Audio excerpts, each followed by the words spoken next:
Boa noite a todos, sejam muito bem-vindos a mais uma live da Federação Espírita do Distrito Federal, em parceria com a FEB TV, com a Rádio Fraternidade, com a TV Comunhão, com o Senol TV e tantas outras repetidoras do sinal. Agradecemos muito a participação e é uma alegria estarmos aqui. E hoje estamos aqui com o nosso querido amigo Haroldo Dutra Dias. Boa noite, Haroldo. Boa noite, Paulo. Que alegria, viu? Obrigado pelo convite. É sempre bom participar de algum evento aí da Federação do Distrito Federal. Dar aqui também minha boa noite para a Rívia, para a Marcilene. Boa noite, já está fazendo sua carteirinha de sócio aqui da nossa federação, pois viu, Haroldo? Você é um grande colaborador. Que honra, que honra. Estamos aqui com a nossa diretora de estudos, a Marcilene. Boa noite, Marcilene. Boa noite, Paulo. Boa noite, Rívia. Boa noite a todo mundo que está nos assistindo aí por todas as TVs aí, né? Todos os canais. Muito bom estar com vocês. E o nosso boa noite especial para o Haroldo, né? Nós estávamos dizendo assim que estamos com muita saudade dele, mas essa oportunidade de dialogar assim é muito boa. Em breve nós poderemos nos encontrar, né, presencialmente e abraçar e cumprimentar. Se Deus quiser, viu, Marcelene? A gente não vê a hora. Com certeza. A gente estava mal acostumado a te ver todo ano aqui, Haroldo, agora está difícil, viu? Olha isso. A Rívia, nossa diretora do atendimento espiritual. Boa noite, Rívia.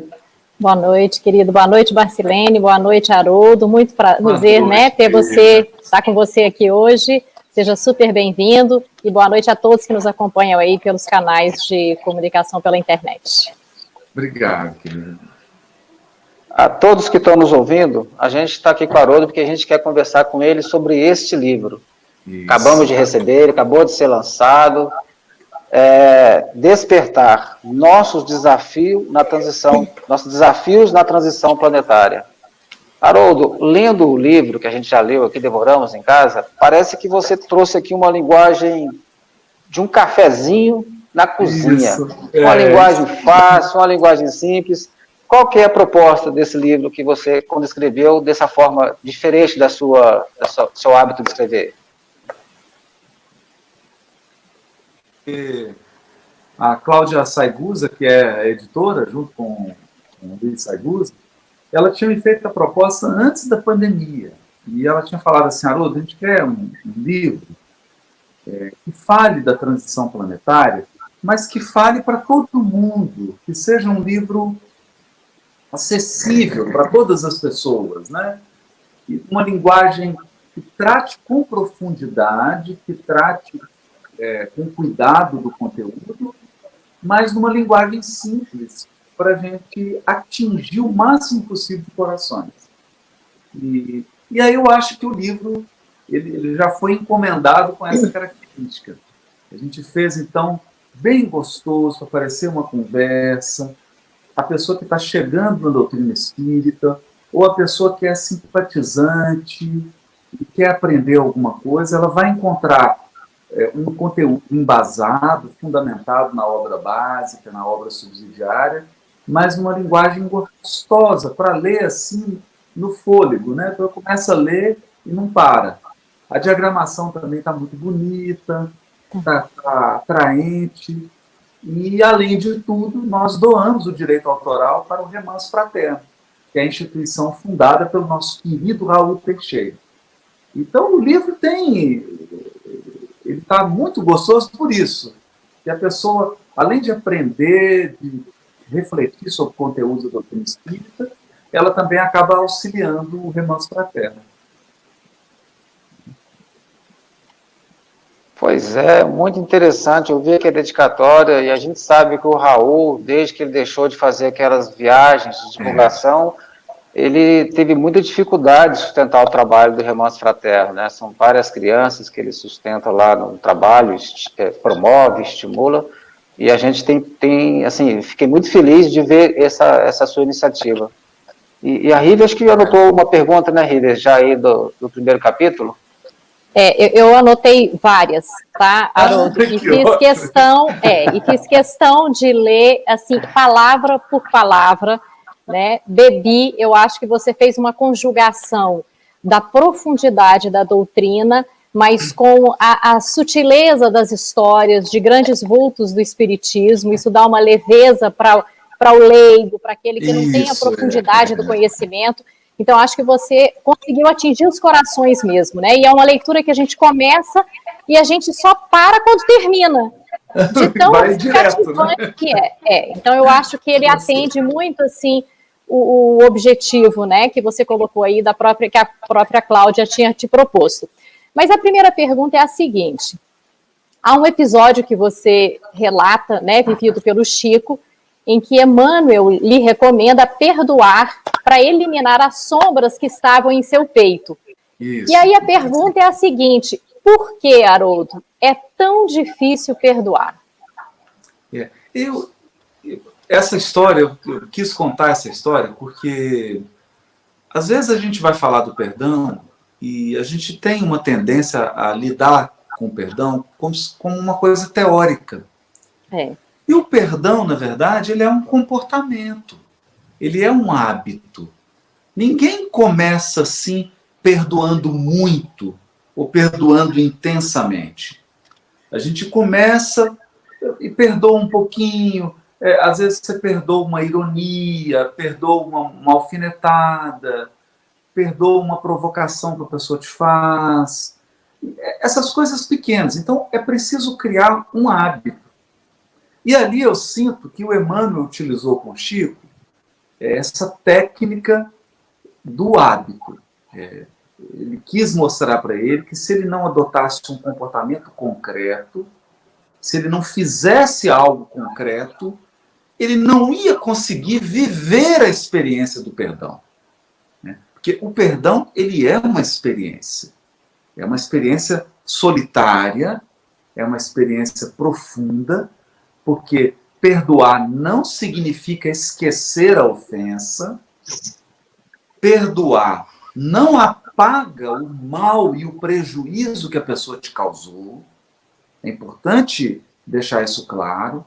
O que o perdão faz é tirar o rancor, é tirar o peso do nosso coração.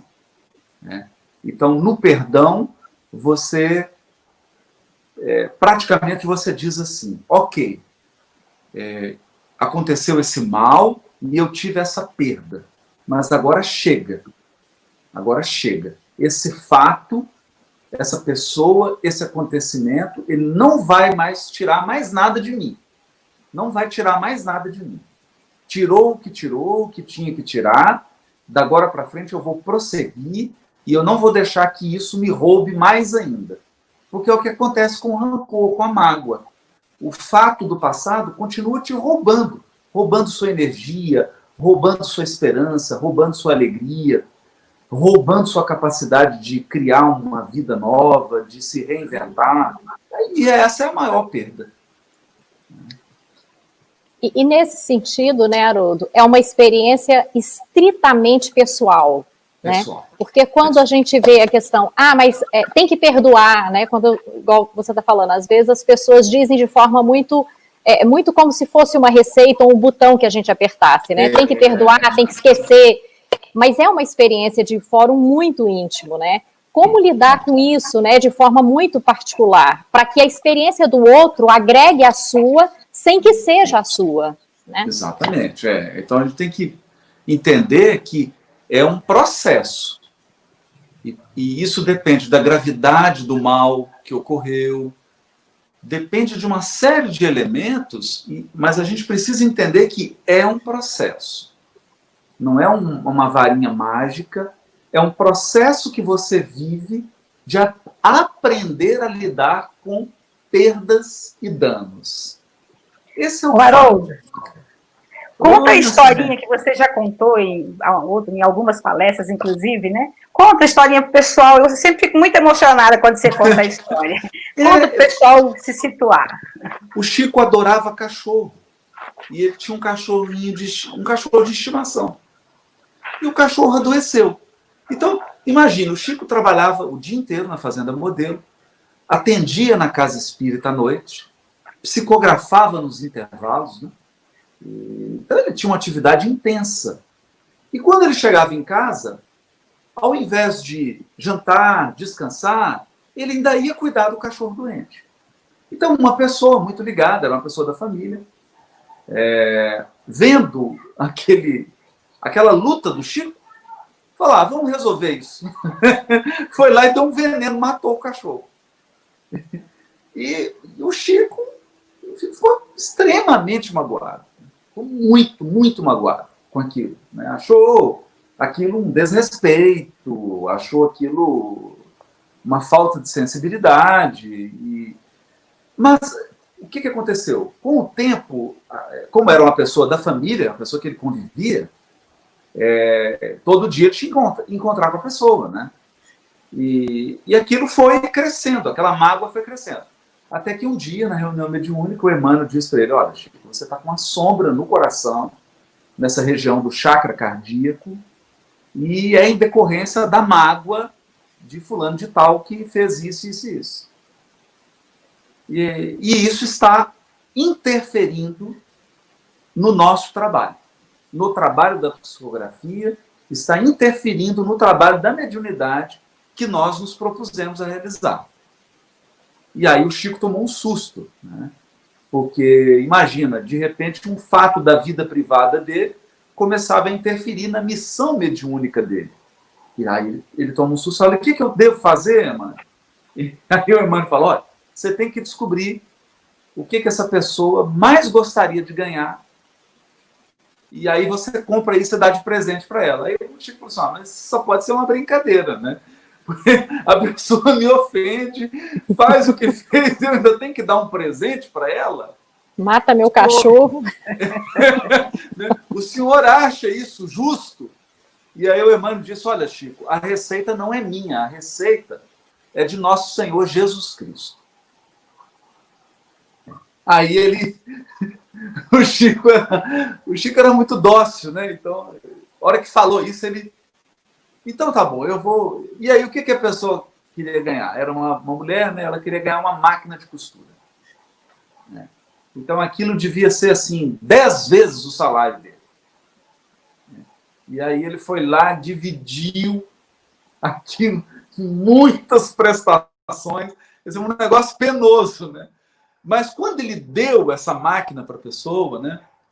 A alegria, a vibração da pessoa foi um negócio assim tão desproporcional que uma luz saiu do peito da pessoa e envolveu todo o chakra cardíaco do Chico, envolveu o Chico inteiro e eliminou aquela sombra.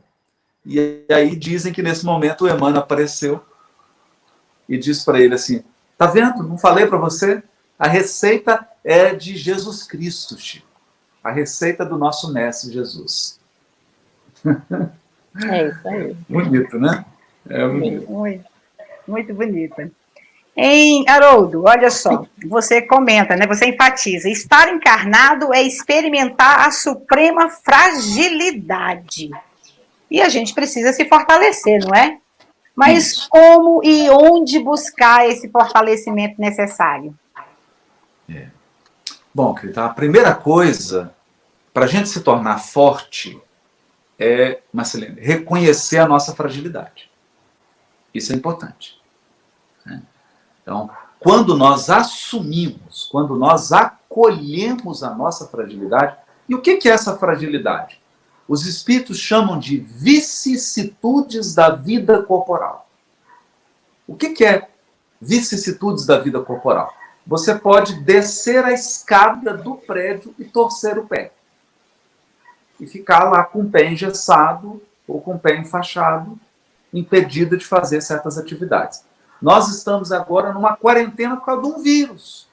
Olha a fragilidade do encarnado. Né? Nós estamos continuamente envelhecendo. Então, e o envelhecimento, ele traz uma série de limitações, ele traz fragilidades com relação a doenças, nós adoecemos. Então, você ter essa exata noção do que é ser encarnado torna a vida mais leve. Porque a gente, primeiro, para de alimentar falsas expectativas.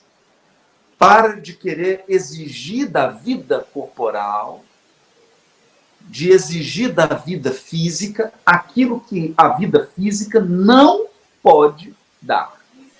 Por exemplo, segurança. Nós criamos um mito. Eu preciso de segurança. Não existe segurança quando você está encarnado. Por quê? Primeiro, você pode desencarnar a qualquer momento. Você pode adoecer. Alguém do seu círculo de afeição pode desencarnar. Então, não é isso. Nós precisamos estar em equilíbrio. Nós precisamos de confiança em Deus. Precisamos desenvolver esperança, uma fé raciocinada. O que é a fé raciocinada? Eu faço a minha parte e deixo Deus fazer a dele. Se eu não desenvolvo isso, eu começo a criar expectativas ilusórias com relação à vida corporal. Essas expectativas ilusórias é que são ruins, porque aí quando acontece algo que é natural, é algo natural da vida física, a gente sofre 3, 4 vezes mais do que deveria. Se nós baixássemos as expectativas, se nós fôssemos mais realistas, a dose de sofrimento, a maneira como nós lidamos com as dificuldades, com os desafios, ela seria mais natural, mais equilibrada, e a nossa fé seria algo mais constante e que nos transmitiria um conforto espiritual. Sim, muito bom. Então, o primeiro passo é conhecer as próprias limitações, né? Conhecer. Sim, Paulo, tá. Tem pessoas aqui de Richmond, várias cidades do país, todo o Brasil, e alguns estão pedindo para mostrar e repetir o nome do livro. Vou mostrar aqui novamente e pedir para o Érico estampar aqui na tela para a gente. Érico, e a gente está, assim, com a Comunhão Espírita de Brasília, a Comunhão está com a livraria aberta de segunda a sexta, a FEDEF está no site da FEDEF, tem um link. Nós estamos fazendo uma promoção, Haroldo, para a gente conseguir ajudar bastante lá também o nosso querido Raul. Ótimo. E você sabe, né, Haroldo, que a gente vivia de almoço, a gente fazia jantares e fazia alguns eventos, mix, bazares, para a gente sustentar o trabalho espírita. Não estamos podendo fazer nada.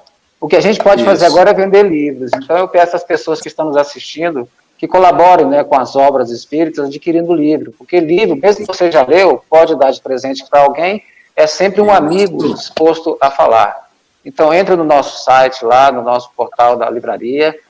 Se quiser ir pessoalmente, vai lá na Federação Espírita, na livraria, ou vai na Comunhão Espírita, que a gente tem uma parceria com a livraria muito bem estruturada lá, funcionando de segunda a sexta, e adquira um livro. O livro vale a pena, é fantástico, a gente está aqui discutindo, e direcionado para a obra do Raul, que realmente é uma obra fantástica, está precisando de socorro.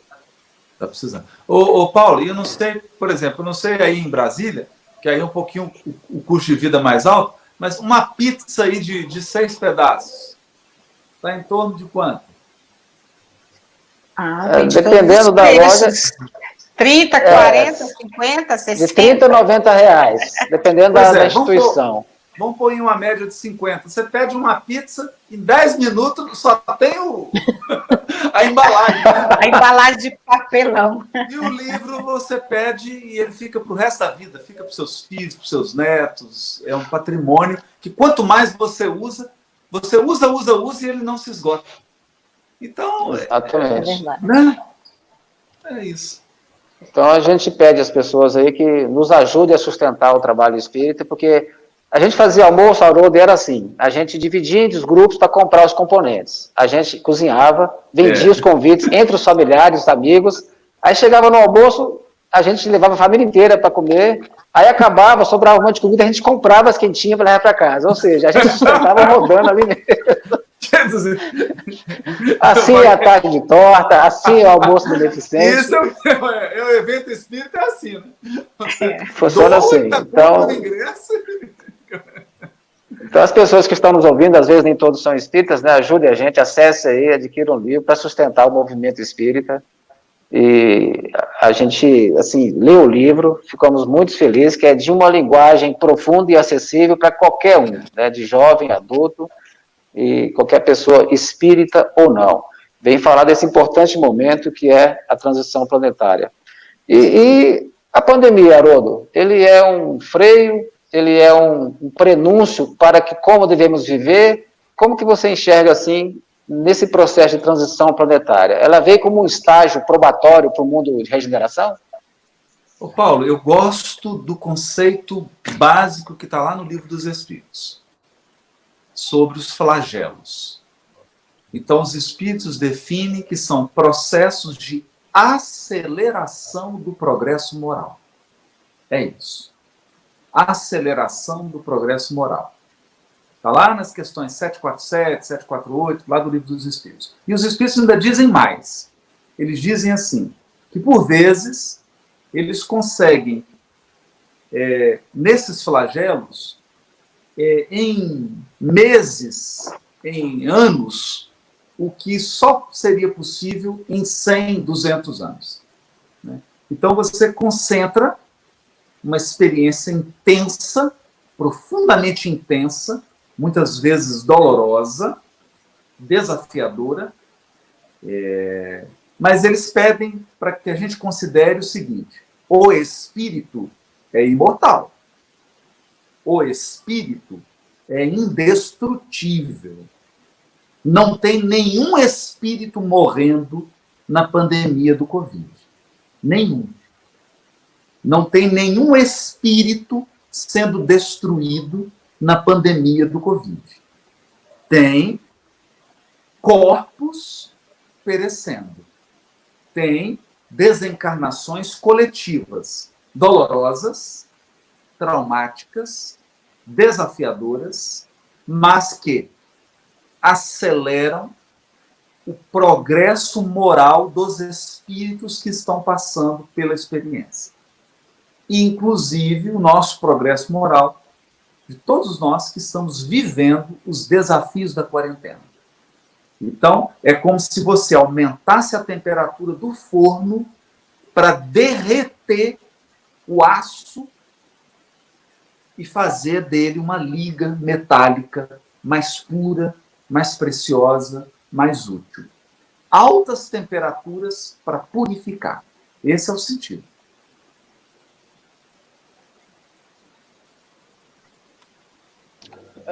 Tem um colaborador nosso aqui que perguntou, Haroldo, será que nessa transição os grandes missionários reencarnarão em massa? Isso já está muito bem delineado pelos espíritos. Quem quiser se aprofundar um pouco mais no tema, eu sugiro a leitura do livro A Gênese, de Kardec, especialmente os últimos capítulos. Especialmente. Então, e também a Revista Espírita, em Nova especial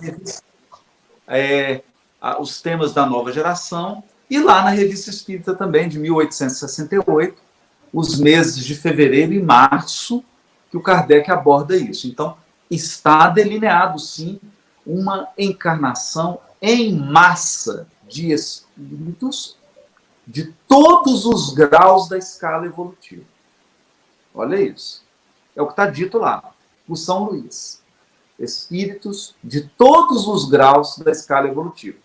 Agora, não me pergunte quando, como é que vai ser isso, por quê? Porque isso aí é informação do Cristo. Ele não vai abrir isso com nós aqui, os encarnados, porque isso é estratégia, isso aí é estratégia administrativa do planeta. Isso aí é conversa que os cristos têm entre eles quando eles estão tomando um café. Não é assunto para a gente. Mas, Haroldo, analisando quando Cristo reencarnou, houve uma espécie de paz mundial. O mundo inteiro deu uma pacificada com a dominação do Império Romano. A gente vê que nessa pandemia está tendo uma certa pacificação. Até o clima está melhorando, até os peixes estão voltando para as águas que estavam sujas, os animais. Aqui na cidade a gente vê tucano, vê arara passeando. Será que deve estar vindo um espírito de calibre, então, aí, né? Porque, de certa forma, a gente está orando mais e estamos mais pacificados nesse momento. Isso aí é porque os encarnados foram colocados no cantinho do pensamento. Então, os espíritos superiores falam assim, agora todo mundo no cantinho do pensamento. Fica aí, e dando uma pacificada, mas nós vamos ver coisas ainda extraordinárias, Paulo. Porque a multidão de espíritos que vai encarnar é um negócio assim de tirar o fôlego. Inclusive, Haroldo, nessa perspectiva que você está dizendo, você enfatiza no seu livro, né, no Despertar, que o Evangelho quer que estejamos em comunhão com Deus. E você reforça que, assim, em comunhão com Deus, nunca mais sentiremos solidão ou desamparo. Isso. Como que a gente faz para atingir essa comunhão com Deus, aproveitando essa oportunidade ímpar em que estamos no cantinho da reflexão? Riva, tem uma mensagem do Emmanuel que se chama... Depois é só jogar na internet, é fácil de localizar. Essa mensagem se chama Fidelidade e Comunhão. E o Emmanuel, ele retoma o tema da parábola dos talentos. Assim, de uma maneira muito sutil, mas é o que ele está tratando. Então ele diz assim, o pré-requisito para a comunhão é a fidelidade. E cada vez que nós encarnamos, nós recebemos um conjunto de deveres a serem cumpridos naquela encarnação. Todos nascemos com a programação espiritual, que é um traçado, a programação espiritual é um traçado de linhas gerais, de deveres gerais, de responsabilidades e de promessas. Promessas que nós fazemos para os espíritos que nos amam e para aqueles espíritos que nos amam e que endossaram a nossa encarnação. Então a gente promete, a gente olha olho no olho, ele diz assim, eu estou assinando um cheque em branco, Haroldo. Eu estou avalizando sua encarnação. Você promete, meu filho? Você promete que dessa vez você vai... Aí eu prometo. Obrigado pelo empréstimo do cheque especial. Eu prometo que eu vou... Dessa vez eu vou... Então a gente nasce com um conjunto de promessas, de deveres e de expectativas. Quando nós somos fiéis a essa programação, a gente dá um passo na fidelidade. Quanto mais fidelidade, mais comunhão. Então, a comunhão com Deus é um resultado da fidelidade à vontade de Deus, da nossa fidelidade à programação espiritual, da nossa fidelidade à lei divina. Por isso que os Espíritos dizem, a comunhão com Deus, aquela plena, ela se dá quando nós nos tornamos espíritos puros, não é? Como era a comunhão de Jesus com Deus. Era uma comunhão perfeita, porque ele era o espírito mais puro que já apareceu aqui no orbe. Então a comunhão dele era sem mácula, ele tinha uma comunhão perfeita com Deus. Mas também a sua fidelidade a Deus era perfeita. Então, como tudo na evolução, isso é um degrau. A gente vai cada vez ficando espíritos mais responsáveis, mais fiéis às nossas programações espirituais, mais fiéis aos nossos deveres e cada vez mais entrando num patamar maior de comunhão com Deus. Ok. Vamos falar agora, Haroldo, de ingratidão e de perversidade. Então, olha só, o que você diz, né? Então, não permita que a ingratidão do outro controle o seu amor, não permita que a perversidade do outro controle a sua idoneidade. Como nos sobrepor aos desafios da ingratidão e da perversidade do outro, Haroldo? Eu lembro que uma vez eu era adolescente e um amigo de escola, os pais dele nos convidaram para passar um domingo num lugar que tinha um rio muito gostoso para nadar, era um lugar até distante assim de Belo Horizonte. E nós fomos. Eu fui então com a família dele. E chegamos lá, brincando, né? Aquele piquenique, levaram coisas para comer e tudo. E o que a gente não sabia era o que o pai dele não sabia nadar. E o pai dele entrou no rio. E ele estava ali no lugar que dava pé e tudo. De repente, ele foi para uma região que era mais fundo, a água mais funda, né? No rio. E ele começou a se afogar. E ele se afogar, porque ele não sabia nadar. Então, ele ia batendo os braços de qualquer jeito, ia afundando, e foi aquele desespero.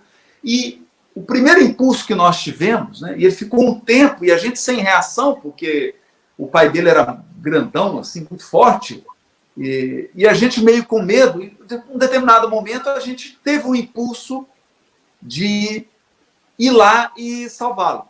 E aí, graças a Deus, tinha um pessoal que ficava vigiando aquele parque e falou, não faça isso, pode deixar. Vocês vão se afogar com ele. E aí, então, esse pessoal entrou, pegaram um pedaço de madeira, assim, estenderam até ele, falou, segura. Aí ele segurou na madeira, pegou um fôlego, conseguiu sair do desespero e eles tiraram ele. Conseguiram puxar ele um pouquinho para uma região que ele dava pé e tiraram ele do rio.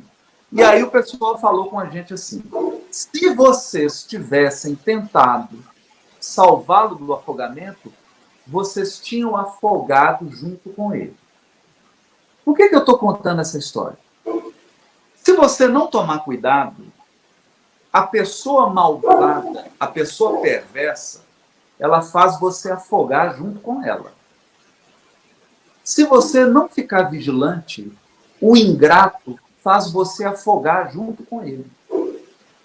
Então, quando a gente sofre uma ingratidão, ou quando a gente presencia ou convive com alguém que é perverso, alguém que é extremamente malicioso, maldoso, que faz as coisas para prejudicar, se você não tiver muita vigilância, você afunda com ele. Por quê? Porque você entra no jogo dele, você entra na vibração dele, você entra no comportamento dele. E aí, daqui a pouco, quem está praticando atos de maldade é você. Quem está sendo ingrato é você. Então, Emmanuel diz assim, que, no livro Justiça Divina, dia virá em que nós compreenderemos que o perverso, o malvado, o ingrato, são doentes da alma. Doentes da alma. Então, como que se ajuda uma pessoa que está com Covid? Se infectando? Claro que não. Primeiro você tem que se proteger, colocar todo o equipamento de proteção, para depois você ajudar. Porque senão a pessoa te infecta. É essa a lógica. Então, tem que tomar muito cuidado. A ingratidão, a maldade do outro, se a gente não tomar cuidado, elas ditam o nosso comportamento, a nossa maneira de viver. Interessante, né, Haroldo, que, assim, nesse período que a gente tem vivido, assim, de polarização, e lendo muitos comentários nas redes sociais, alguns, assim, bem perversos, né, e a gente percebe que muito cristão que esqueceu lá do olhar e orar e vigiar, né, está caindo nesse padrão também, postando umas coisas, assim, absurdas, né? Tem gente que está entrando nisso, né? Está entrando. E vai na ingenuidade, entra num comentário, daqui a pouco ele está agredindo no Facebook, está agredindo no Instagram, ele está tendo um comportamento, assim, de desatino, né?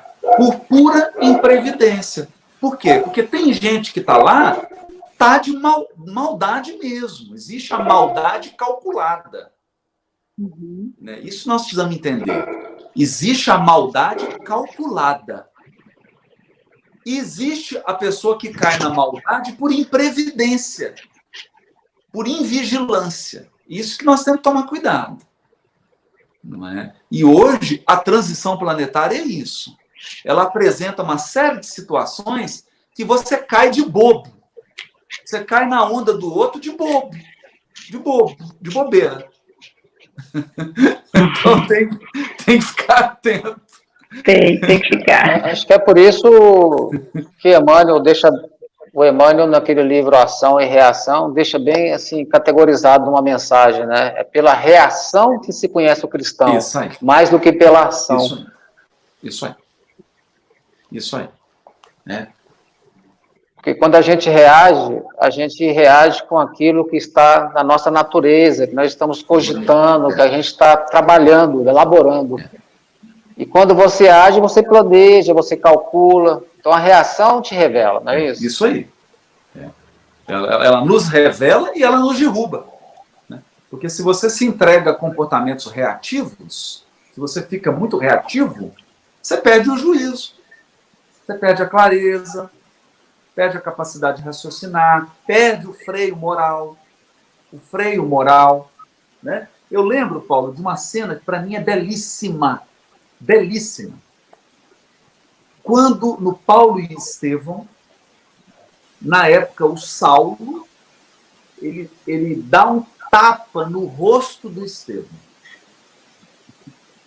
Mas assim, enche a mão e dá aquele tapão, assim, E aí o que o Emmanuel narra? Naquele momento, o impulso do Estevão foi de revidar. Claro! É claro! Mas na hora que veio o impulso, o Estevão raciocinou. Mas ele não conhece o Evangelho. Talvez, se eu tivesse na posição dele, eu faria o mesmo.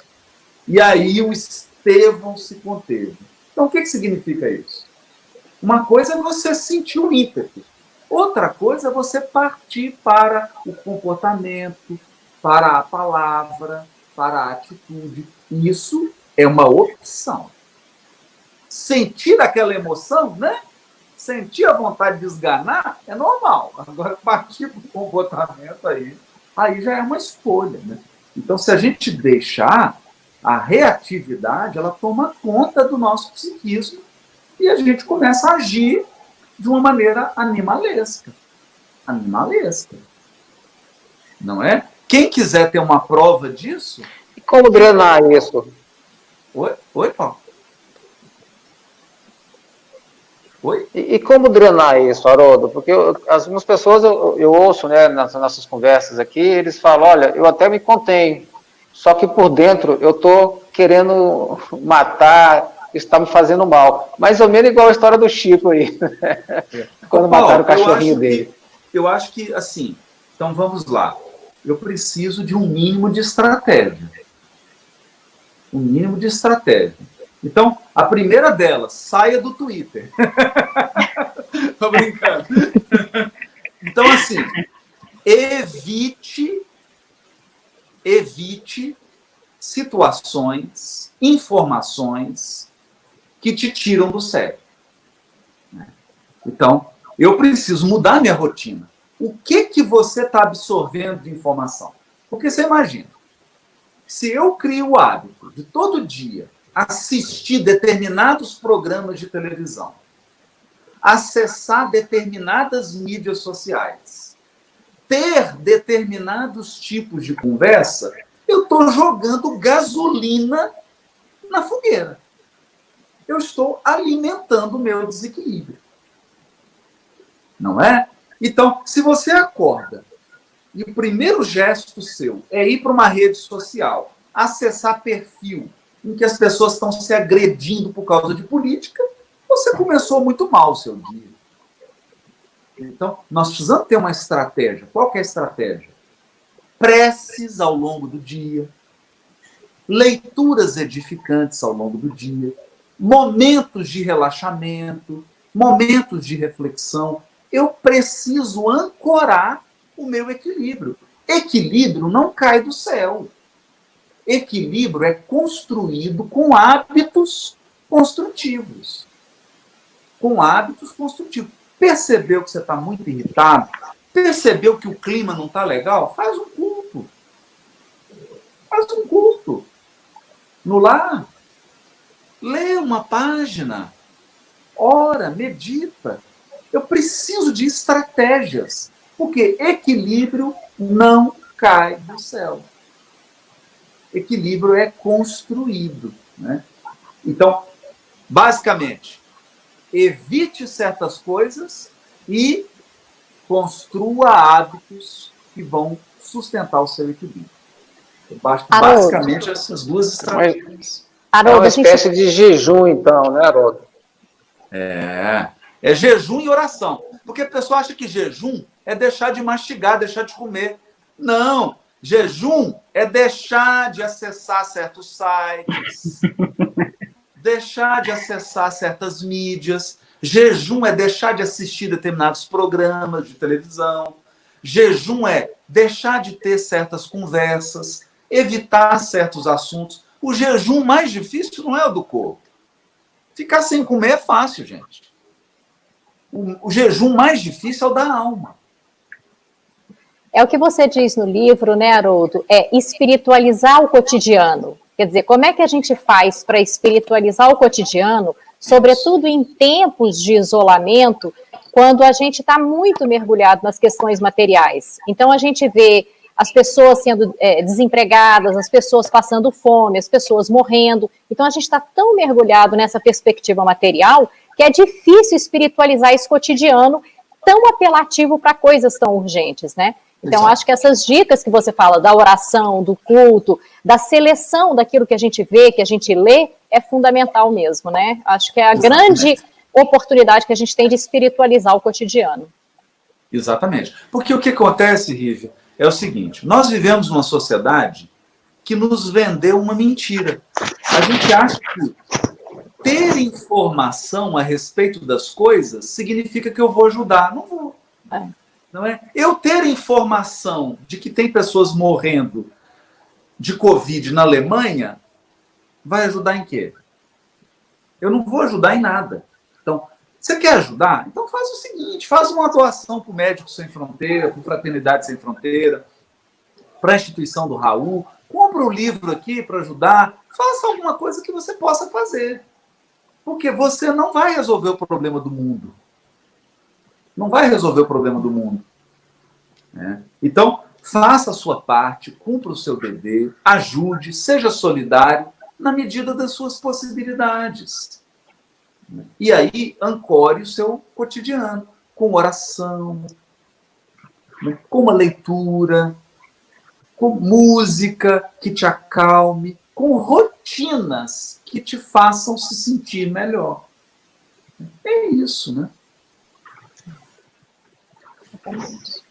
Mesmo porque para estar mal também precisa de rotina, né, Haroldo? Precisa. A gente sempre está fazendo as coisas que não deve. Sistematicamente a gente assiste o que nos faz mal, a gente lê aquilo que nos perturba. É uma disciplina também. Então é só mudar a perspectiva da disciplina, né? Exatamente, Rita. É assim, por exemplo, tem pessoa que sabe que ouvir determinada música vai deixar ela nostálgica e triste. E ela vai lá e coloca aquela música 5 vezes. Tá brincando com carvão. Tá pegando carvão com a mão. Em brasa. Tá pegando brasa com a mão. Não faz sentido, né? Para que eu vou estimular determinadas emoções, determinadas reações que eu sei que vão acontecer, né? Não faz o menor sentido.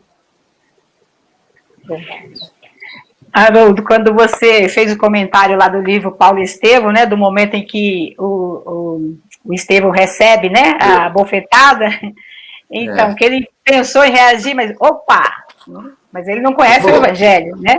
Então, aí o Ricardo Arthur Rosa colocou um comentário aqui que eu achei interessante. Semelhante à música, explode coração, só que não, na maior felicidade. Isso aí. Olha aí, ó. Interessante. Muito bem, vamos lá, tem mais uma perguntinha, olha só. Lá no capítulo 8, intitulado Fraquezas da Alma, você ressalta que é impossível ser feliz sem realizar os máximos potenciais que estão dentro de nós. Como reconhecê-los? Ah, é isso aí. Bom, Especialmente, Haroldo, na adolescência. Os meninos ficam loucos querendo saber qual é o potencial deles. Isso. Então, essa é uma pergunta que dá quase um livro, né? Na verdade, eu estou escrevendo um livro sobre isso. Vai ser um livro geral, porque eu não quero fazer um livro assim para todas as pessoas. É um livro sobre propósito. E não tem uma receita de bolo. Mas, basicamente, a vida, ela vai nos dando avisos do que nós viemos fazer aqui. A vida vai nos dando isso. Ela vai apresentando possibilidades reais de realização. Então, primeira coisa que eu queria dizer, não confunda propósito com desejo. Não confunda propósito com desejo. Desejo, a gente tem 1.500 por dia. Todo dia você tem 1.500 desejos diferentes. Então, tem dia que eu acordo com desejo de ser um astronauta. Tem dia que eu acordo com o desejo de ser um dançarino. Tem dia que eu acordo com... Então, desejo a gente tem aos milhares. Propósito é uma coisa mais constante. Propósito é algo que você quer realizar, é algo que você quer expressar, e aquilo vem do fundo da sua alma. Aquilo é uma coisa que você não está disposto a ficar sem. Porque eu falo assim, eu tenho desejo de ser astronauta. Mas não vai dar, né? Não vai dar. Então tudo bem. Se eu falei, então tudo bem, isso é só um desejo. O propósito não. Eu falo, puxa, eu queria tanto realizar isso, eu queria tanto fazer isso, e se não der? Nossa, eu nem penso se não der. Essa é uma dica boa. O propósito é uma coisa que mexe profundamente com você, você não consegue viver sem aquilo. Você não consegue viver sem realizar aquilo. Outra grande dica, propósito não é fácil. Propósito não é mágica. Eu entender o que eu vim fazer aqui, por que eu estou aqui, quais são os meus potenciais, não significa que vai ser uma estrada florida, só com sol, só com alegria. Não tem isso. Por quê? Uma roseira, ela tem rosas maravilhosas, mas tem muito mais espinhos. Então, realizar o propósito, eu desenvolver meus potenciais, significa também aprender resistência, disciplina, lidar com o espinho, fazer esforço. Não é só rosa, não são só as pétalas. Então isso é muito importante também. Um terceiro elemento que eu acho que ajuda. O propósito, aquilo que eu vim fazer nesse mundo, não pode apenas me beneficiar. Quando Deus te dá um potencial, é para você ajudar muitas pessoas além de você. Então, se for algo que vai apenas te beneficiar, pode ser um mérito, algo que você tenha, mas não é um dom. Um dom é sempre algo para você gerar felicidade, progresso e evolução no lugar onde Deus te colocou. Então, eu acho que essas são algumas dicas para a gente começar a entender. E também para a pessoa tirar essa fantasia, né, do pote de ouro no fim do arco-íris. Não é isso que é potencial. Não é isso que é potencial. Então, potencial é esse algo forte que você não consegue viver sem, que você quer realizar aquilo. É algo que você sente que você vai ajudar muitas pessoas fazendo aquilo, e é algo que exige trabalho, disciplina, esforço, aprendizado, perseverança. Isso é um potencial, isso é um propósito. Então, você está preparando um livro Propósitos? Tá, estamos preparando aí para falar algumas coisas bem interessantes sobre esse tema. É, Porque eu estou muito percebendo uma importante, coisa, Haroldo. Paulo. Sabe o que acontece, Paulo?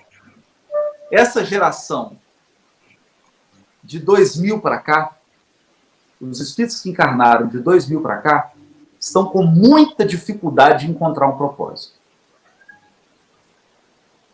Estão com muita dificuldade. Estão com muita dificuldade de responder a uma pergunta. O que você veio fazer aqui? O que você veio fazer? Haroldo, isso é fato, porque a gente tem feito diversos trabalhos com nossas juventudes, que são espíritas, que trabalham, que frequentam, que de certa forma já abraçou um propósito. E a gente vê essa dificuldade mesmo, especialmente nas escolas, os colegas dos meninos na escola, a gente está ali, né, convivendo com eles, e vê realmente, muitas das vezes estão impulsionados por um propósito que o pai, que a mãe está empurrando e ele não está gostando, e eles têm dificuldade. Então, assim, já é uma época difícil, cobrança, pressão, tudo mais, ainda tem que escolher um rumo na vida. Exato. Então, acho que essa obra vai ser muito útil.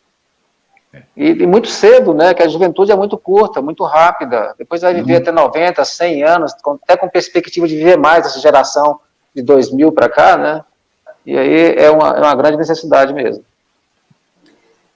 O Haroldo, no seu livro você faz referência a dois conceitos, né, de vida.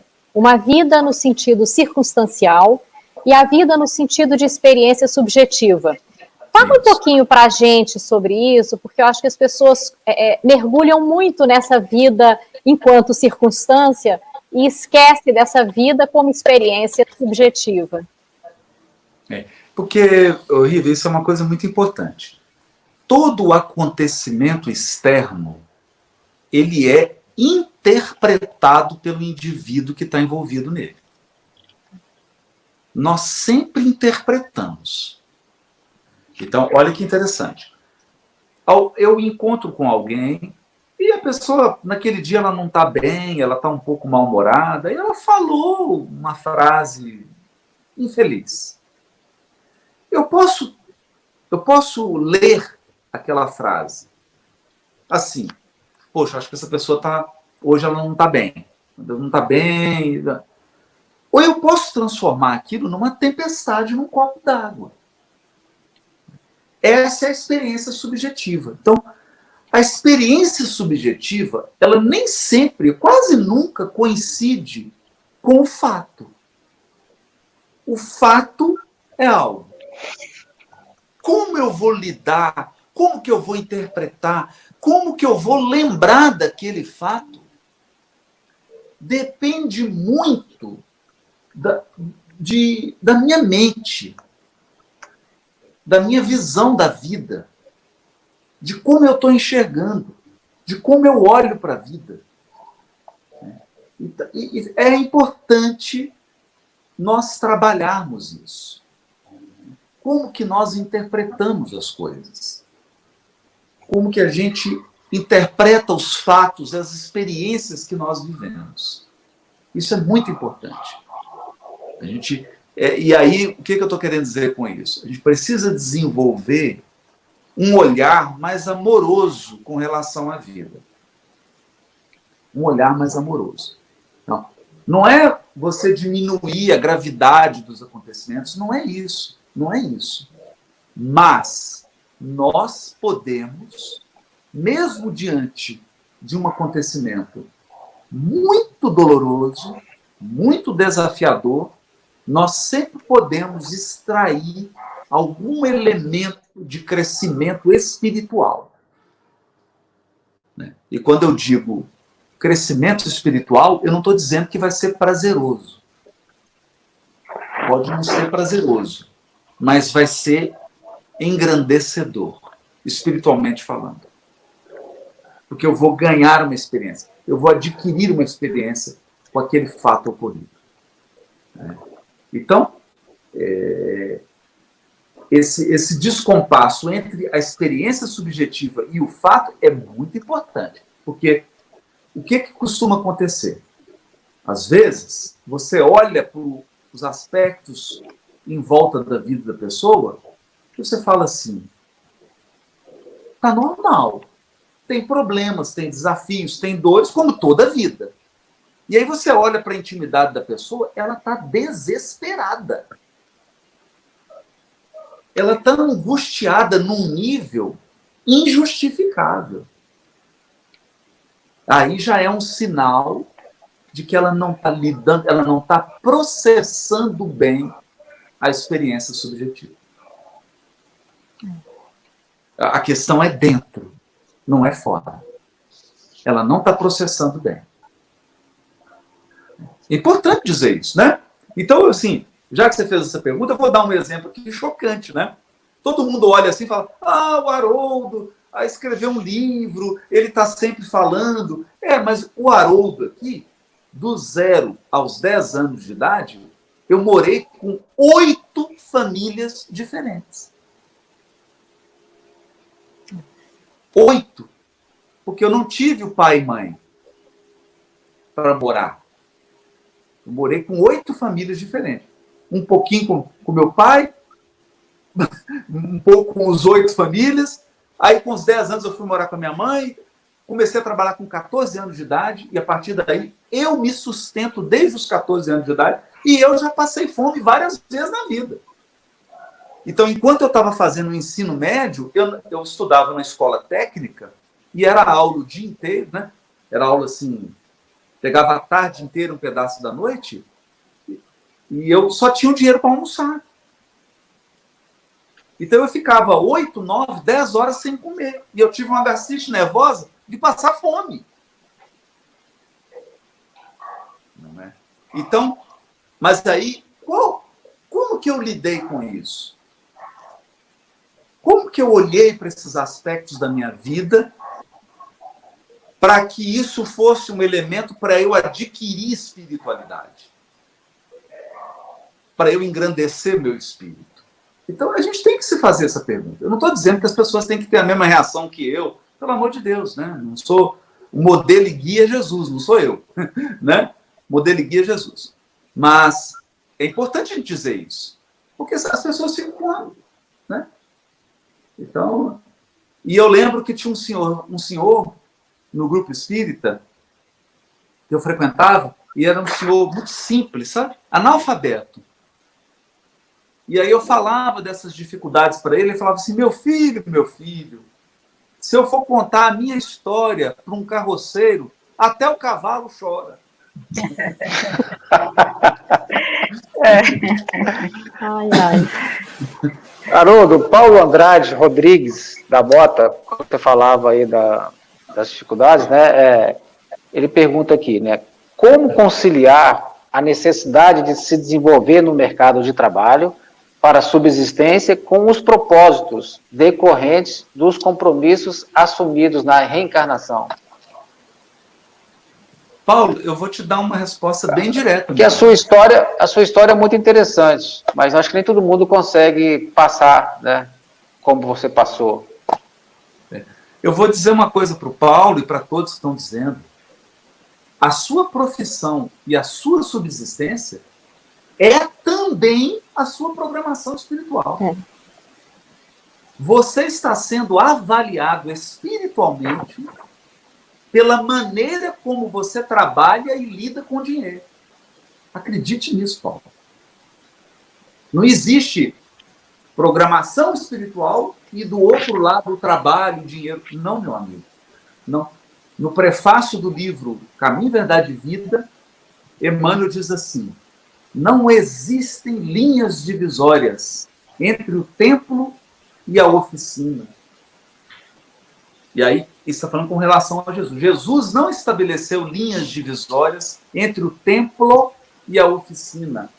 Toda a terra é seu altar de oração e seu campo de trabalho ao mesmo tempo. Então, amigo, quando você está ganhando dinheiro trabalhando, você está em oração. E quando você está em oração na casa espírita, você está trabalhando. Não existe diferença. Não faça essa diferença. Porque senão você pode se comprometer. Você pode ser um bom espírita na casa espírita e um péssimo espírito na sua profissão. Aí significa reencarnação comprometida. onde eu tenho que ser mais espírita é na minha profissão e na maneira como eu ganho dinheiro. Eu tenho que ganhar dinheiro da maneira mais espírita possível. Ou seja, com ética, com moral, com respeito ao outro, com generosidade, entendeu? Esse é o desafio. Então, tudo aquilo que a gente faz no centro tem que fazer fora também, é isso? Isso aí. É isso aí. O Haroldo, engraçado, Haroldo. porque você... deixa eu só fazer uma referência em cima dessa resposta que ele deu, porque no seu livro você fala, né? Quer dizer, Paulo de Tarso fez uma obra, mas o Paulo foi a própria obra, né? Isso. Porque a obra está em nós, não está naquilo que a gente faz, né, necessariamente. Não tá.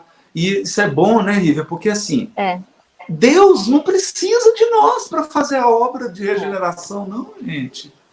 Quem disse isso? Né? Nós é que precisamos da obra para a nossa regeneração. Não é a obra que precisa da gente.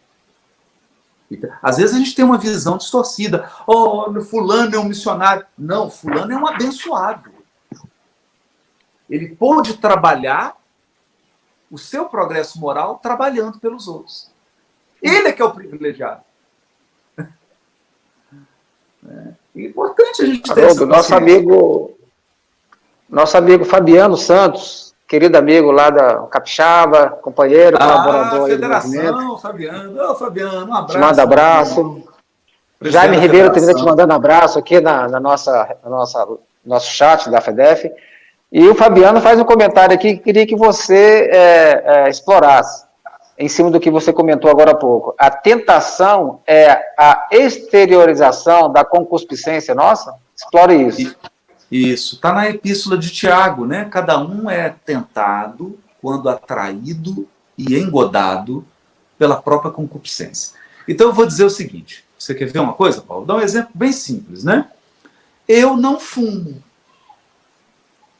Nessa existência eu nunca fumei, até porque eu tenho problema respiratório, eu tenho renite, eu tenho sinusite, eu tenho tudo quanto é it. Não respiro muito bem, está sempre entupido o nariz. É isso.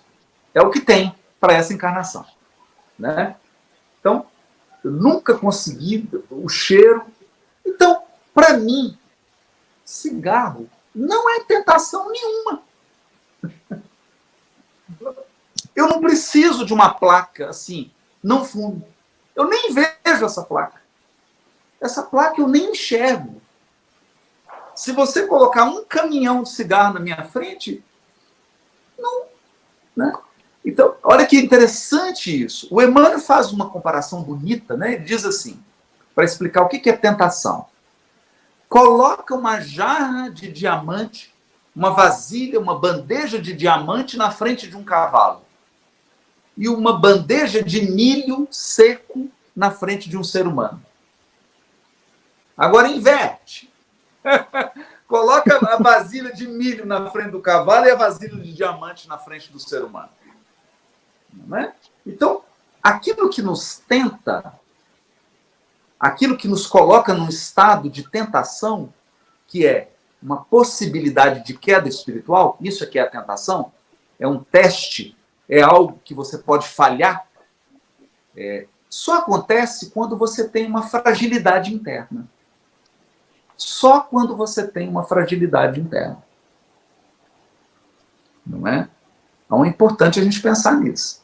Então, o elemento externo, ele é apenas um estímulo. Se não tiver a tomada, André Luiz chama de tomada mental. Eu tenho que ter a tomada em mim, senão não encaixa. Senão não pluga. Não pluga. Então, não adianta, pode vir aqui 100 mil obsessores. Haroldo, fuma, não vai adiantar nada. Eles vão perder o tempo. Depois de 24 horas, falar, pelo amor de Deus. Vamos descobrir qual que é a fraqueza dele. Olha, tá vendo? Vamos descobrir qual que é a fraqueza dele, porque essa aí não vai dar certo. Não tem tomada para plugar. Haroldo, então, Jaime nessa perspectiva, diga, Márcia. Pode falar, Paulo. Não, fala. É que nessa perspectiva, o autoconhecimento é fundamental para você observar a sua fraqueza, a sua concupiscência e vigiar e orar, né? E vigiar. E parar de ficar comparando com a fraqueza do outro. Porque às vezes a pessoa fala assim, olha, eu não bebo, eu não fumo, eu não como carne, eu não sou vaidoso. A fraqueza dele é o poder. Aí vem o obsessor e fala assim, olha, abriu a eleição para presidente da casa espírita, aí ele compromete a encarnação inteira por causa da eleição numa casa espírita. Não bebe, a gente não quase fuma, não vê isso, Haroldo. não come carne, não é vaidoso e compromete a encarnação por causa da eleição para presidente da casa espírita. Entendeu? Então não adianta comparar. Cada um cai na sua fraqueza. Não adianta você ficar comparando a sua fraqueza com a do outro. Cada um tem seu problema. Ei, mas eu ia dizendo que o Jaime, que esteve conosco há poucos dias, disse que já está com o seu livro na mão, né? E está lendo, está devorando o seu livro, Jaime Ribeiro. E ele aproveitou e fez uma perguntinha aqui, olha só. Haroldo, as pessoas achavam que após a pandemia, todo mundo sairia de casa melhor. Agora, as coisas começaram a abrir com restrições e parece que os valores não mudaram muito. E aí? Pois é. Jaime, um beijo, querido. Jaime é um grande amigo, um escritor maravilhoso, né? Tem um livro Empatia, tá escrevendo outra obra aí. Tá com duas empatias. Empatia todo dia e empatia. Exatamente. A questão, ela é mais complexa. Porque nós não podemos imaginar que a quarentena vá realizar milagres. Isso não vai. E a quarentena, ela tem sido a maior experiência de confinamento que nós passamos, talvez, nos últimos tempos. É uma experiência de confinamento muito intensa. Tanto que isso tem perturbado muitas pessoas. Então, eu acho que o que vai acontecer? A hora que abrir, vai ser o que é o pêndulo, né? O pêndulo vai para um lado. Então, na quarentena, a gente está muito recluso. Na hora que abrir, o povo vai dar uma enlouquecida por um tempo. Depois, vai voltar para um ponto de equilíbrio. Aí nós vamos ter condições de avaliar quais foram os benefícios coletivos. Só que a gente precisa entender o seguinte, evolução é um processo individual. Então, evolução espiritual não é um processo feito no atacado. Evolução espiritual é coisa feita no artesanato, indivíduo. E o que a gente tem percebido? Muitos indivíduos têm aproveitado a quarentena e têm realmente feito um progresso gigantesco. Têm entrado numa introspecção, estão mudando hábitos, estão mudando o roteiro de vida. Muitas pessoas. Muitas pessoas. Então, haverá um benefício? Haverá. Qual será o percentual desse benefício na coletividade como um todo? Não dá para saber ainda. E não vai dar para saber quando acabar a quarentena, porque a gente vai precisar de um tempo, que o povo vai estar trancafiado, a hora que soltar, sai igual maluco, né? Do confinamento. Então, a gente tem que esperar um pouco para avaliar coletivamente. Mas eu tenho percebido muitas mudanças significativas em alguns indivíduos. Então, como sempre, parte da semente vai cair à beira do caminho, parte da semente vai cair sobre pedra, parte da semente vai cair sobre espinheiros e parte da semente vai render 30, 60 e 100 por um. É a parábola do semeador.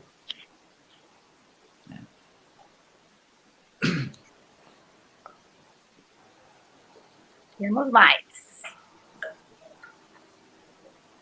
Estou olhando aqui as pessoas, Haroldo. Tem gente aqui dos Estados Unidos, Chile, Portugal, muita gente aqui mandando um abraço, agradecendo muito as suas lives.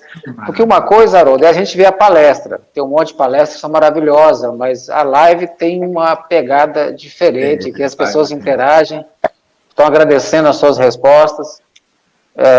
São várias instituições aqui se manifestando.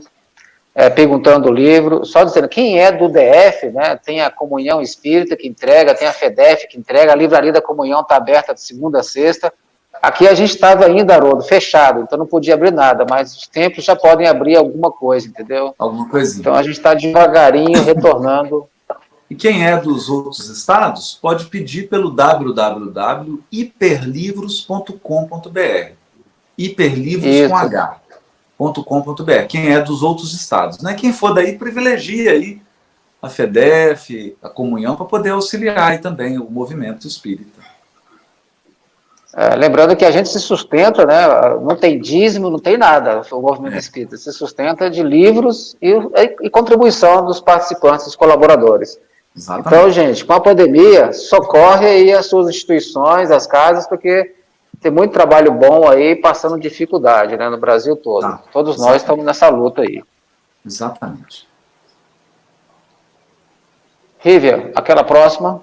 Tá, então, Haroldo, você faz referência aqui a respeito das duas modalidades de suicídio, o exterior e o interior.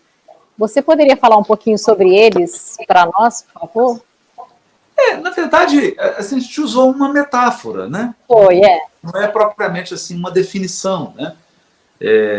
O suicídio mesmo, estritamente falando, é você tirar a vida física. Você se matar fisicamente falando.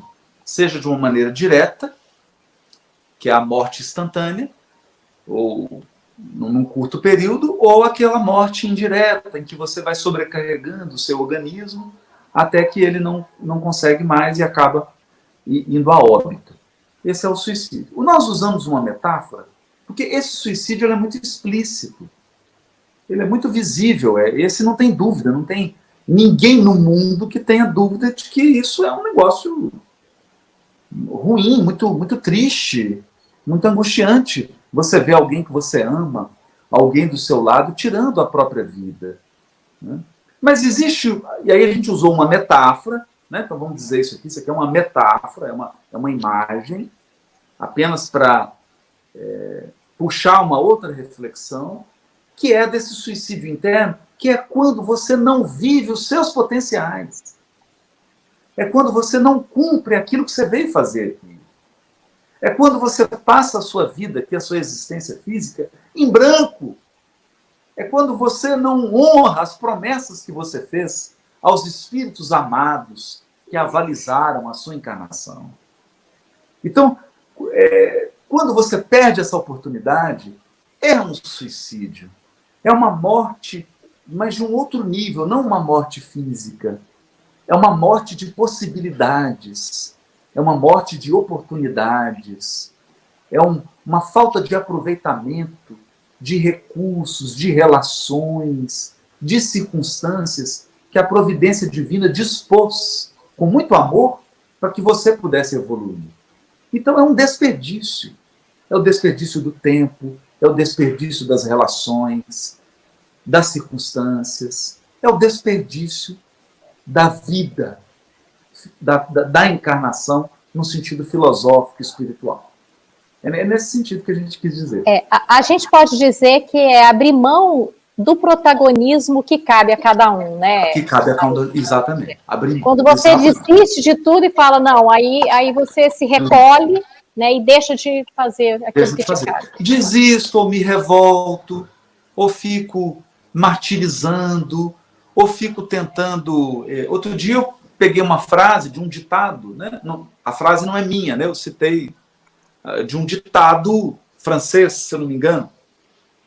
É muito antigo esse ditado, e que ele diz assim, a vida, ela não dá borracha pra gente. Ninguém tem borracha para apagar. Você consegue apagar? Agora eu vou apagar aquilo que eu fiz quando eu tinha 18 anos. Não existe isso. Né? Então, a gente só tem papel e lápis. A única coisa que você pode fazer é reescrever. Reescrever. Né? E foi por isso que Emmanuel disse para o Chico, e aí agora a frase é do Emmanuel, essa é do Emmanuel. Né? O Emmanuel disse para o Chico assim, ninguém pode voltar atrás e fazer um novo começo. Mas qualquer um pode recomeçar agora e fazer um novo fim. É uma outra maneira de dizer a mesma ideia. Né? É isso. Todos nós podemos recomeçar agora. Então, não importa o que você fez, não importa as bobagens que você já cometeu, as péssimas escolhas que você fez, as experiências tristes. A partir de agora, a partir dessa live, você pode falar assim, olha, eu vou mudar, eu agora vou reescrever essa história, com o tempo que me resta. É uma decisão, né, Haroldo? É uma decisão. Haroldo, a Cecília Gilene Tenório de Almeida, que está um dos canais que estão transmitindo, acho que isso aqui é no canal da FEDEF, que tem vários canais aqui transmitindo. Como saber que deixamos de cumprir os compromissos que nós assumimos? Isso, eu preciso aguçar minha percepção para eu compreender isso, para eu enxergar. Então, eu posso dar aqui algumas dicas. Quando as pessoas que Deus colocou na sua vida estão chorando por causa de você. Quando as pessoas que Deus colocou na sua vida estão com as dificuldades ampliadas por sua causa. Quando aquelas responsabilidades que foram delegadas para você e que você assumiu, você, sem razão, deixou de cumprir. Quando você fez promessas para corações, para instituições, e de repente você abandonou, mesmo podendo cumprir, você não quis cumprir. Essas são dicas. São sinais. Eu não estou dando um veredito, porque isso é tão individual. Cada pessoa que faz sua avaliação e cada pessoa que vai tirar sua conclusão. Então, por exemplo, você teve um relacionamento, resolveu ter filhos, ou teve filhos, estava ali com os filhos, e de repente você, não, eu agora não quero saber de filho, e abandonou. Está aí um exemplo claro. A partir daquele momento, tem criaturas, tem seres que estão sofrendo, que estão tendo a provação ou a expiação agravada por conta de você, de um comportamento seu. Não é? Então, nós devemos sempre nos perguntar, será que o meu projeto de felicidade, olha isso, será que o meu projeto de felicidade está baseado na infelicidade de alguém? Ou, vou dizer de uma outra maneira, será que para eu ser feliz alguém está tendo que chorar? Se a resposta for sim, sinal amarelo ou vermelho. Amarelo ou vermelho. Aí você tem que parar e pensar. Tem que parar e pensar. Porque a felicidade verdadeira, ela é construída, a verdadeira, a espiritual, ela é construída com base no compartilhamento de felicidade. Eu estou bem, mas todos têm que estar bem. A menos que quem está do meu lado não queira estar bem. Mas aí é um problema dele. Se ele não quer estar bem, aí é uma escolha dele. Mas eu provocar a infelicidade do outro, eu provocar a lágrima do outro, eu provocar o sofrimento do outro, porque eu abandonei compromissos, isso é um sinal claro de que eu estou abandonando os meus deveres. Nossa, Haroldo, aquelas pessoas que então que abandonaram o centro, abandonaram o orfanato, a creche, comprometeram, então... Isso aí. É uma dica, né? É isso aí. Abandonaram relacionamentos. É porque é um compromisso, né? Você... É isso que, Paulo, às vezes o espírita não entende isso. A lei é de ação e reação. Às vezes o espírita só lê reação. Então ele acha que a lei é de reação. Não. A lei é de ação e reação. Então, o que significa isso? Eu tenho que saber escolher. Eu tenho que pensar antes de prometer. Eu tenho que pensar 2 vezes antes de assumir um relacionamento, antes de prometer algo, antes de entrar em determinadas situações, antes de assumir determinados compromissos. Eu tenho que pensar antes. Porque a lei é de ação. Que ação eu vou tomar? Porque a partir do momento que eu faço uma escolha e assumo compromissos, aí virá a reação. Né? Só que às vezes a gente Haroldo, esquece, a gente corta a ação e acha que a lei é só a reação. Ah, eu estou resgatando, ah, eu estou sofrendo. É sempre assim. E a pessoa esquece que agora ela está fazendo escolhas, hoje. Hoje, agora, ela está fazendo escolhas. Que escolhas são essas? Então, ser espírita de verdade é aprender a fazer escolhas. Escolhas que o espírito imortal faz. Então, não faça a escolha que mortais fazem. Faça a escolha de espíritos imortais. Essa é a dica. Hashtag. Fica a dica. Fica a dica. Hashtag somos imortais. a gente é uma federação pequena, mas a gente está sempre encontrando os amigos das outras federativas e conhecendo o movimento nacional. E a gente vê muito pessoas que assumiram compromisso, seja com instituições, com organizações, e abandonam porque não gosta de fulano, de beltrano, porque não se deu bem com uma ideia, com um projeto. E a gente vê o rombo que fica, às vezes, da colaboração que aquela pessoa traz, e quando ela sai, fica um vazio muito grande. Então, realmente, pesa para os demais companheiros. E é muito comum isso. Acho que é muito importante essa dica aí. Vamos deixar ela bem registrada. Agora, deixa eu fazer justiça. É por isso, Paulo, que Emmanuel diz assim: já pensou o que seria do mundo se todos os encarnados cumprissem seus deveres? Seria um monte de regeneração amanhã. Não haveria. Aí ele começa: não haveria crianças abandonadas, não haveria miséria, não haveria preguiça, não haveria. Entendeu? Olha isso. Sim. Né? Haroldo, deixa eu fazer justiça. Uma pessoa aqui, a Luciane Cruz Souza, falou que tem gente do Acre também te assistindo, embora seja lá do outro lado do país. Não, o Acre é uma maravilha. O que é isso? Tá aí a postagem dela. Um beijo para ela e para todos do Acre. Do Acre, da Noruega, de Portugal. É impressionante o alcance. Os poderes, Haroldo, eu estava falando antes aqui, numa outra reunião, que a nossa primeira live foi contigo, que você viria aqui pessoalmente, aí deu errado, a gente fez aquela primeira live nossa. E verdade, você falou dos poderes do espírito. Isso. Aí, aquilo foi uma injeção de ânimo pra gente, que a partir daqui não paramos mais de fazer live, viu? Não, e quantas vidas estão sendo salvas? Quantas pessoas estão sozinhas agora? Porque tem muitas pessoas que estão enfrentando a quarentena sozinhas, moram sozinhas, estão em casa sozinhas. E nesse momento elas estão aqui com a gente. Estão aqui conversando, refletindo. E estão sendo envolvidas, porque o espírito ele tem esses poderes de envolver o outro com vibrações, com pensamento, com amor.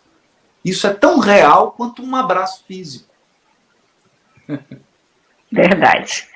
O tempo está acabando, né? Passou voando. A gente agradece. Passou voando. A gente agradece muito. Tem mais de 2.000 pessoas, Haroldo, conectadas com a gente. Só no YouTube que eu consegui acompanhar aqui. Eita, sem falar os outros canais. Então a gente fica muito feliz, agradece muito. Tentamos consolidar as perguntas mais representativas. Mas a gente agradece muito essa assistência, as pessoas que estão acompanhando a gente. Muito obrigado, gente. Que cada lar agora, nesse momento, seja realmente aí uma fonte de luz e de bênção de Jesus. Haroldo, como o tempo é implacável, a gente deixa aqui para você fazer isso, a despedida, e passar mais uma mensagem aí de consolo e gratidão a todas essas pessoas que estão nos assistindo. Hein, Haroldo? E como você vai passar essa mensagem que consola, que eu vou aproveitar e vou pedir para você ajudar o Saulo Soares com uma perguntinha. Você já inclui aí na sua despedida e na sua mensagem de consolo, tá? Ele está assistindo a gente pela FebTZ. Ele diz assim, ao Saulo Soares: porque mesmo orando, desejando todo o bem possível àqueles que nos ofenderam há 30 anos, somos sobressaltados pelas mágoas destas pessoas. É porque, Saulo, a gente precisa acrescentar mais um ingrediente aí. O equilíbrio das emoções. Então, a oração, vou fazer uma coisa aqui bem didática, tá? E quando a gente usa um recurso didático, é claro que ele é incompleto, não pode ser interpretado ao pé da letra. A oração é você ligar a internet, ligar o Wi-Fi. É você estabelecer uma conexão. Ligar o Wi-Fi. Né? O agir no bem é conquistar simpatia e mérito espiritual. Mas trabalhar as minhas emoções é evolução espiritual. Então você pode ficar orando 24 horas por dia. Se você não fizer o trabalho artesanal de equilibrar suas emoções, de lidar com elas, de purificá-las, de regular a intensidade delas, de entender o que está disparando aquela emoção, o que está disparando aquela lembrança. Se você não fizer esse trabalho artesanal do autoconhecimento e do equilíbrio emocional, que é um trabalho solitário, é só você com você dentro de você. Se não tiver isso, não está completo. Vai faltar uma pecinha no conjunto da obra. Então, muita gente está fazendo muita caridade, trabalhando, orando, e às vezes chega no mundo espiritual em total desequilíbrio emocional. Então, não podemos nos esquecer dessa pecinha-chave. Ela é muito importante. E ela não aparece. Porque isso é trabalhar nos alicerces, é trabalhar nos fundamentos do nosso equilíbrio pessoal.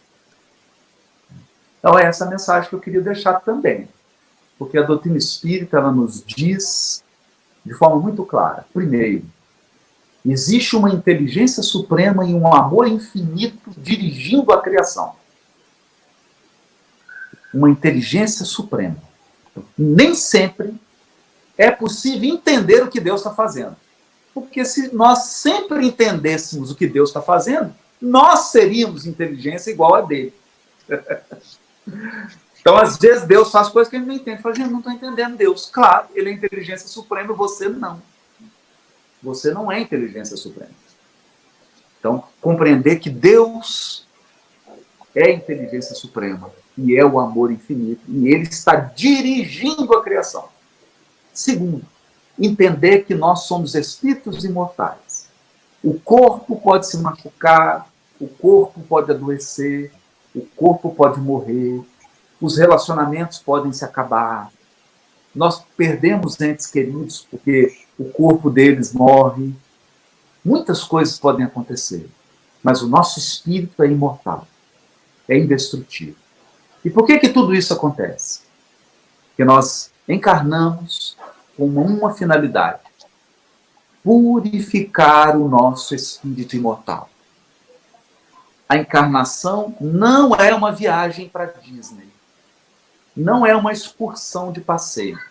O Criador, na sua bondade, permite que haja lazer, descanso, alegria e conforto na encarnação.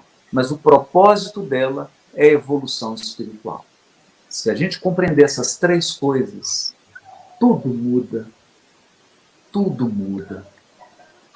A nossa maneira de ver a vida muda totalmente. E quando muda a nossa maneira de ver a vida, muda tudo. Sabe por quê? Porque a grade, a algema mais forte é a da mente. É a da forma de pensar. É a algema mais poderosa que existe. Está aqui, ó.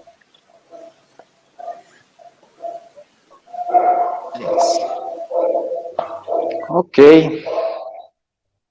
Então, a gente agradece muito, Haroldo, sua disponibilidade, essas palavras consoladoras, que Jesus ilumine aí sua caminhada, suas escolhas, discernimento.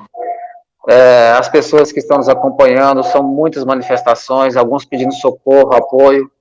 Eu diria aqueles que estão com sofrimento que procurem nas federativas, nas casas espíritas, muitas estão ativas 24 horas aí no atendimento fraterno, no estudo, no apoio, no acolhimento das famílias. Não deixe, porque a maioria das casas a gente tem estimulado, temos acompanhado no Brasil inteiro. As federativas têm feito um trabalho fantástico de orientação, de apoio, para que a casa funcione como funciona no mundo espiritual, 24/7, de forma virtual. A gente mostra de novo o livro que o Haroldo trabalhou, quem tem interesse, quem quer continuar explorando, né, essa fala do Haroldo, está muito bem detalhado. O livro é um cafezinho na cozinha, de simples, de fácil, mas de saboroso, de profundo, né? Então procura aí, tá o link.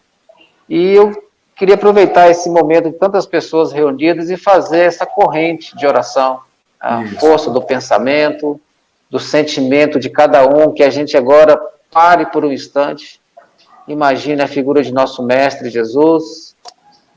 E antes de passar, Marcilene, tem algum recado? Que você sempre tem uns recadinhos aí da federação? Tenho. Amanhã, às 18 horas, nós temos E Agora, Jovem Espírita, ninguém pode perder, hein? Na terça-feira, às 20 horas, nós teremos a dona Sueli Caldas Schubert aqui conosco, nessa terça. E no sábado, às 18h30, a doutora Irvênia Prada aqui conosco. Então, fiquem ligados, porque nós vamos divulgando aí os links.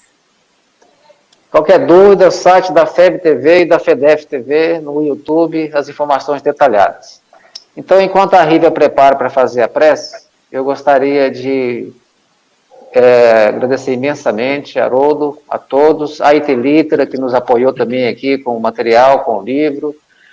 E vamos nessa corrente. Cada um agora, fechando seus olhos, imaginando a figura de nosso Mestre Jesus, visitando cada lar de quem está aqui conectado, imaginando essa grande rede de luz por todo o nosso país, por todos aqueles que estão conectados. Falamos de Chile, Portugal, Noruega, Espanha, Estados Unidos, todos esses lares, que funcione agora como uma conexão com o plano maior.